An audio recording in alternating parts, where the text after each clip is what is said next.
Magandang umaga po.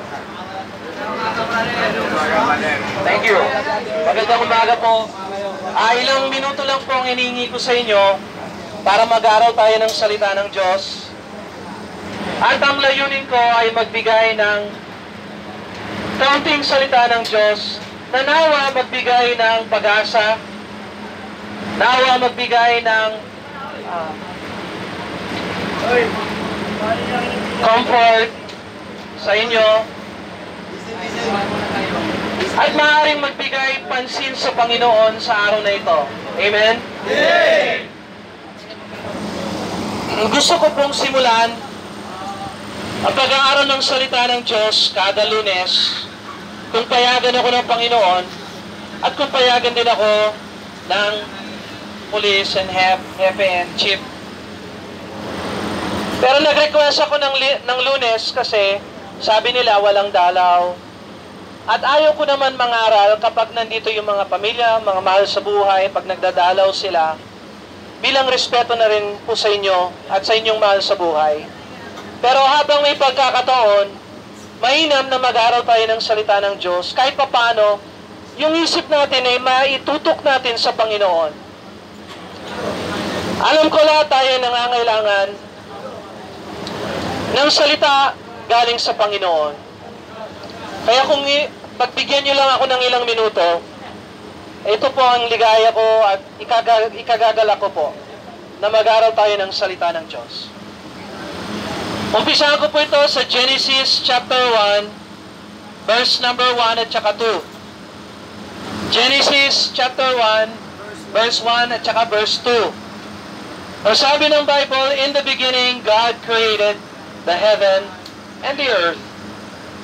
And the earth was without form and void, and darkness was upon the face of the deep, and the Spirit of God moved upon the face of the waters. So kung Tagalogin natin ang Bible, ang sabi ng Bible, nang pasimula ay nilikha ng Diyos ang langit at ang lupa.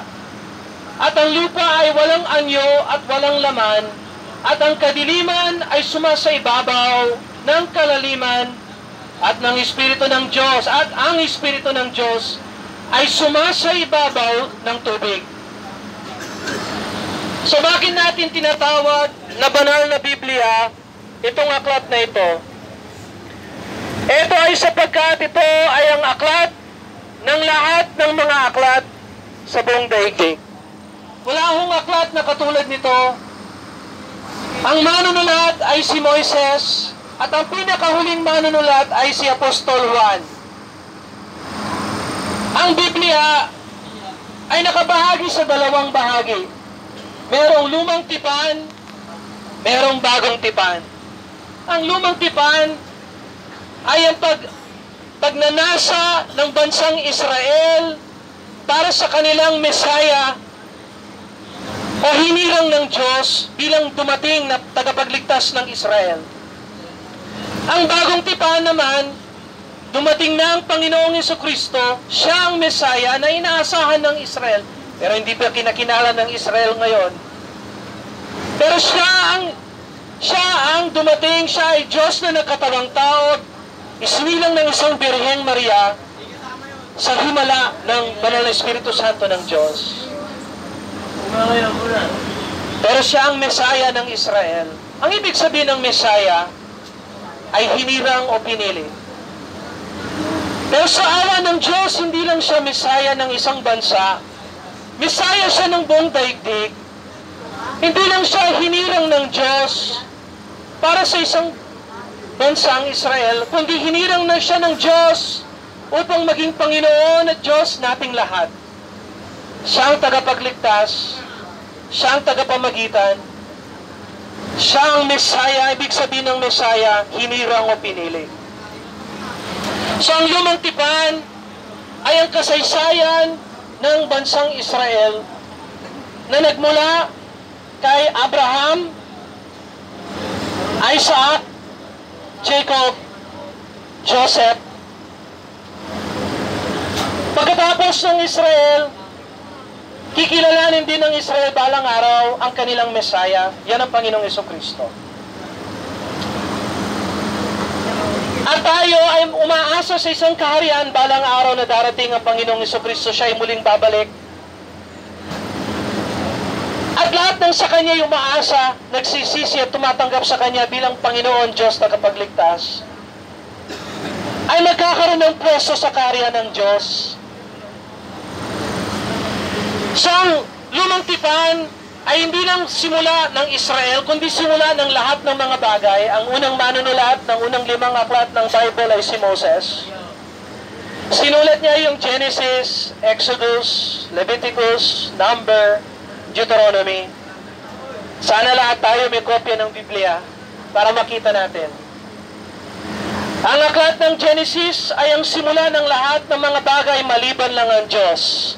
Sapagkat ang Diyos ay walang simula at walang katapusan.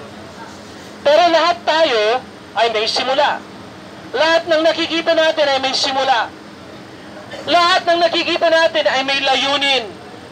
Kaya tayo nilikha ng Diyos, nilikha tayo ng isang manlilikha upang mabigyan tayo ng layunin. Ano kaya ang dulong wakas natin bilang tao?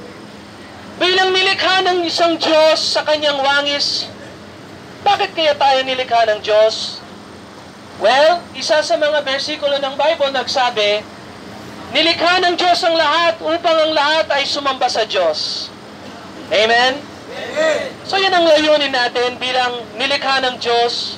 Nilikha tayo para magbigay luwalhati sa isang manilikha, luwalhati sa Diyos na nagsimula ng lahat ng mga ito, ng buong daigdig, buong sanglibutan, sinimulan ng Diyos. Before nilikha ng Diyos ang lahat, ang Diyos lang ang siyang nag-iisa. Amen? Walang simula, walang katapusan.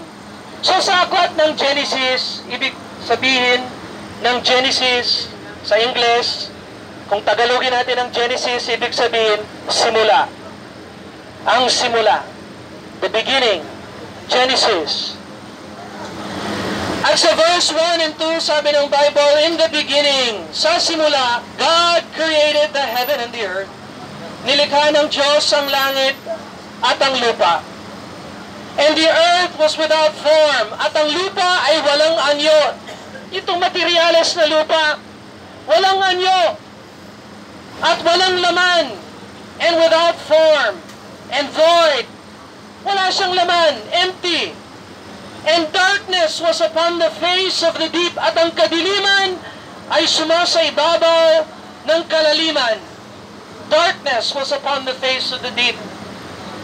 Mga kaibigan, dito natin makikita na kung wala ang Diyos, tayo ay nasa kadiliman.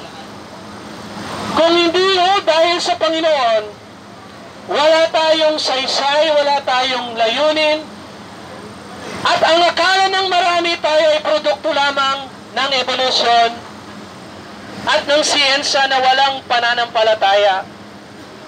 Nandito ako para sabihin, ayon sa Genesis chapter 1, verse 1 and 2, nilikha tayo ng isang manlilikha. Amen? At ang ibig sabihin nito ay meron tayong layunin kung bakit tayo linagay dito sa lupa. Amen? Ang problema natin, hindi natin alam kung ano ang layunin ng Diyos. Akala natin ang buhay ay nagmula sa atin o sa ating mga magulang at pilit natin na nabubuhay na hindi kasama ang Diyos. Kaibigan, kung paano ang buong daigdig sa simula pa ng simula ay nasa kadiliman, kung hindi kumilos ang Espiritu Santo ng Diyos, ganon din ho, ang buhay natin ay isang napakadakilang kadiliman at kaguluhan at walang anyo, walang pag-aayos, kung hindi kumilos ang banal na Espiritu Santo ng Diyos sa buhay natin. Malinaw ba ito? Nang pasimula ay nilikha ng Diyos ang langit at ang lupa. 4 na gusto kong ipakita sa inyo na katotohanan ayon dito. Una, ang produkto ng Diyos, langit at lupa. Ang produkto ng Diyos ay langit at lupa. Saan nanggaling ang langit at lupa? Nanggaling ito sa wala. Pero nilikha ito Espiritu ng Diyos galing sa wala. Now, meron bang inventor, meron bang manlilikha, meron bang manggagawa na maaaring tumawag sa wala at magkaroon ng meron? Hindi pwede. Ang pinapatunayan ng Genesis chapter 1 verse 1, Diyos ang nagsimula ng lahat. Amen? At ito nawa ay maging pagpapala sa atin upang malaman natin ang buhay pala natin ay hiram sa isang Diyos na manlilikha natin. Amen? Pangalawa, gusto kong makita ninyo ang Diyos mismo. Sabi ng Bible, in the beginning, God created the heaven and the earth. Nang pasimula, nilikha ng Diyos ang langit at ang lupa. Nasa Biblia, ang pangalang Diyos sa Hebrew ay Elohim. Elohim. At nangangahulugan na hindi lang siya nag-iisa, kundi sa kadyosan nandiyan ang Ama, Anak at ang Banal na Espiritu Santo ng Diyos. Elohim, plural. Diyos o mga Diyos kung baga. Pero Diyos, Elohim, kasama na mula pa sa simula ang salita, at ang salita ay sumasa Diyos, at ang salita ay Diyos. Sa verse 2, Genesis chapter 1 verse 2, sabi ng Bible at sinabi ng at ang lupa ay walang anyo, walang laman, at ang kadiliman ay sumasa ibabaw ng kalaliman, at ang Espiritu ng Diyos, nandun na po mula pa sa simula ang Espiritu ng Diyos.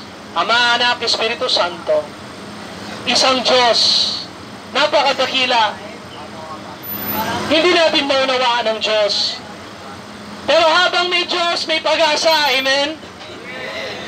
Habang may Diyos, may pag-asa.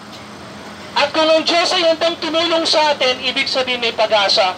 Huwag kang mawalan ng pag-asa, kaibigan. Habang may hinga, may pag-asa. Dahil may Diyos na nagmamahal sa atin. Amen? Pangatlo, ang kapangyarihan ng Diyos. Ang kapangyarihan ng Diyos. Tingnan mo ang sabi ng Bible, nang pasimula ay nilikha ng Diyos ang langit at ang lupa. Siya ay manlilikha. He created heaven and earth out of nothing. That, my friend, is power. Yan ang kapangyarihan ng Diyos. Na maaaring tawagan ng Diyos ang lahat ng mga bagay sa wala. Nilikha niya ang lahat. Pag-isipan natin, ang kapangyarihan ng Diyos. Pansinin mo, nung nilikha ng Diyos ang lahat, kung paano itinaguyod ng Diyos ang buong daigdig. Saan nakapatong ang daigdig natin? Saan ito? Saan nakapatong ang mundo natin? Wala! Sa kalawakan! Saan nakapatong ang kalawakan? Wala! Ganon ang kapangyarihan ng Diyos. Yan ang ating manlilikha. Biro mo kung tayo ay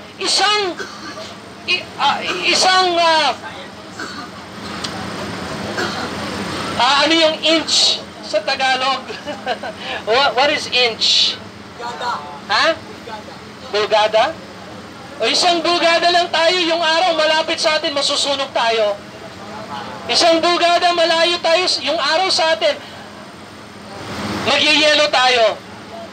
Pero ang Diyos, yung nilikha niya ang langit at ang lupa, inilagay niya ito sa tamang pwesto. At dinitin niya ito sa wala. Yan ang ating manilikha. Yan ang Diyos na naglikha ng lahat. At nais niya na tayo ay magpasakop sa Kanya.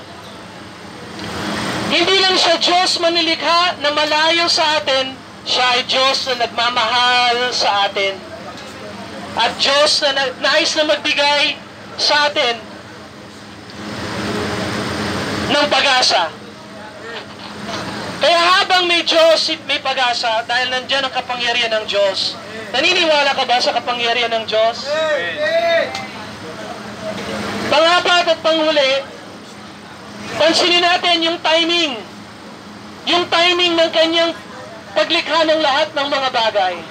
Sa Bible, sabi ng Bible, in the beginning, mula sa simula, nilikha ng Diyos ang langit at ang lupa, nang pasimula, in the beginning.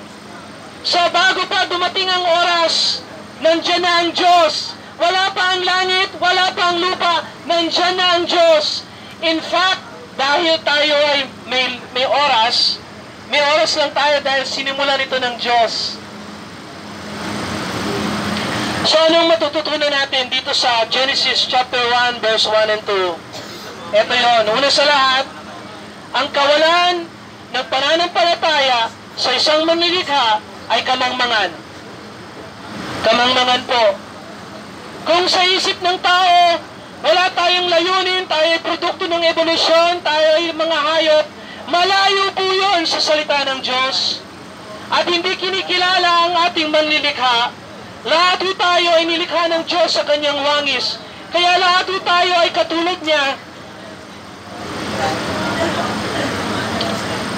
Pangalawa, ang Diyos ay may-ari ng lahat. Amen? Ang Diyos ang may-ari ng lahat. Siyang manlilikha. So, ibig sabihin, kung siya ang manlilikha, sino ang boss? Siya ang boss. Amen? Problema natin, ang isip natin, tayo ang boss ng buhay natin. Mali po tayo. Ang Diyos, magpasakop tayo sa Kanya. Amen? Pangatlo, ang ligaya ng tao ay sumampalataya at humingi ng tulong sa Diyos na naglikha ng lahat. Amen? I-share ko sa inyo ang sabi ng Psalm 121. Psalm 121 verse sandali lang. Psalm 121 verse number 2. Psalm 121 verse 2. My help cometh from the Lord which made heaven and earth. Sa Tagalog, ang saklolo sa akin ay nanggaling sa Panginoon na gumawa ng langit at lupa. Ang saklolo sa akin ay nanggaling sa Panginoon na gumawa ng langit at lupa. Sa Psalm 124 and verse number 8, Psalm 124 and verse number 8, ang sabi ng Bible, ang saklolo natin ay nasa pangalan ng Panginoon na siyang gumawa ng langit at ng lupa. Our help is in the name of the Lord who made heaven and earth. Ang saklolo natin ay nasa pangalan ng Panginoon na siyang gumawa ng langit at ng lupa. So, kaibigan, huwag kang mawala ng pag-asa dahil ang Panginoong Diyos na naglikha ng langit at ng lupa ay handang makinig, handang tumulong kung ikaw ay magpasako at magsisi at sumampalataya sa Panginoong Jesucristo. Ang iyong mga pananalangin ay maririnig ng isang Diyos na manlilikha at ang layunin niya sa iyong buhay matutupad kung ikaw ay magsisi at sumampalataya sa Kanya.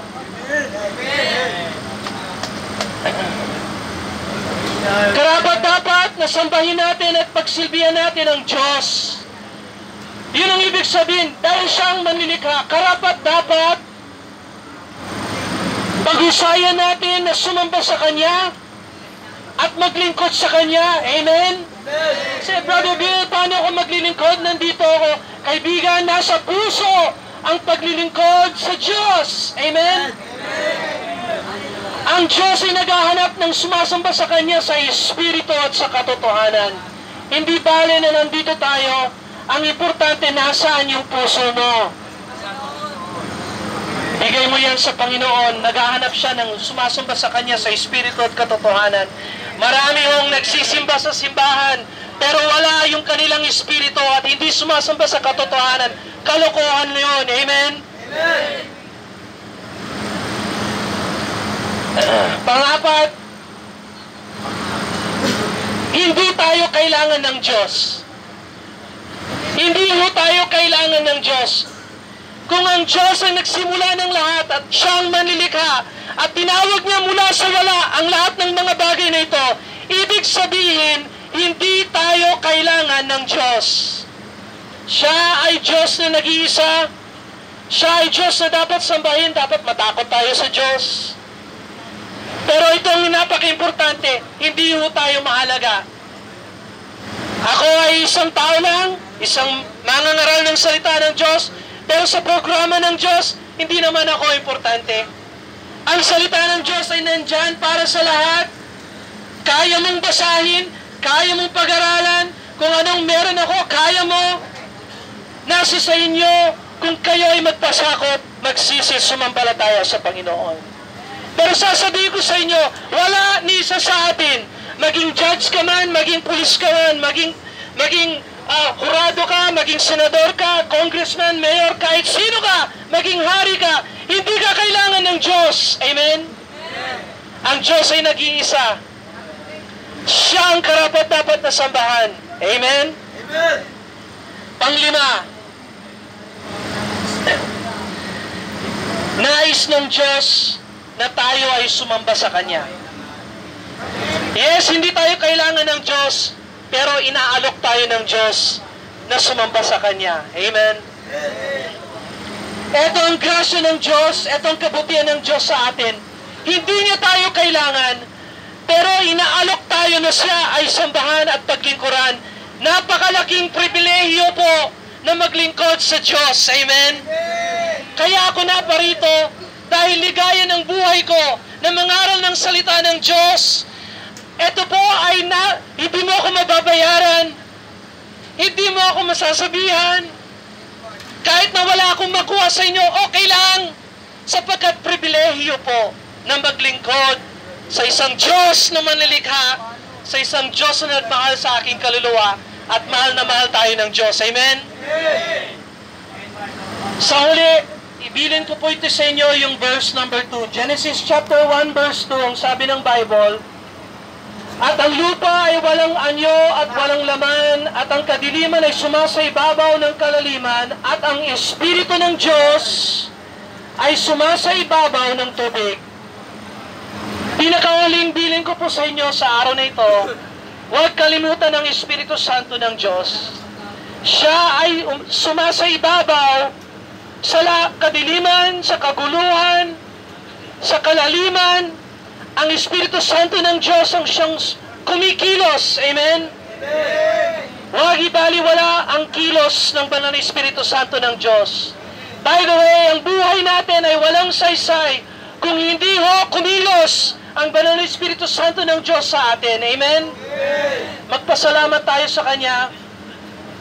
Hanapin niyo ang layunin ng Diyos para sa iyong buhay. Magsisi, sumampalataya, at magbigay pansin sa mga salita ng Diyos. Kawawa naman ang mga tao na sinabihan ng Diyos sa Hosea chapter 8 verse number 12. Kawawa.